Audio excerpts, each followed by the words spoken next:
Congress parliamentary party chairperson గా ఆ party మాజీ అధ్యక్షురాలు రాజ్యసభ సభ్యులు సోనియా గాంధీని ఎన్నుకున్నారు. సోనియా పేరుని కాంగ్రెస్ అధ్యక్షుడు మల్లికార్జున ఖర్గే, గౌరవ్ గొగోయ్, తారిక్ అన్వర్, కె సుధాకరన్ ప్రతిపాదించగా ఎంపీలు సమర్థించి తీర్మానం చేశారు.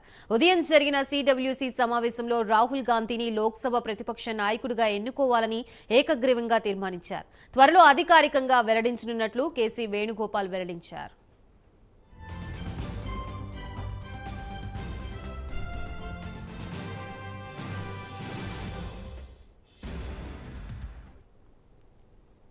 2014లో అధికారం కోల్పోయిన నాటి నుంచి కాంగ్రెస్ పార్టీకి లోక్సభలో ప్రతిపక్ష నాయకుని పదవి దక్కడం ఇదే ప్రథమం.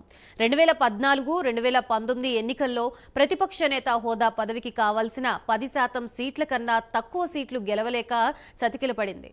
తాజా ఎన్నికల్లో కాంగ్రెస్ పార్టీ లోక్సభలో రెండవ పెద్ద పార్టీగా అవతరించింది. 2019 ఎన్నికల్లోని 52 నుంచి 99కి పార్టీ తన సీట్ల సంఖ్యను పెంచుకుని ప్రతిపక్ష నేత హోదా సాధించింది.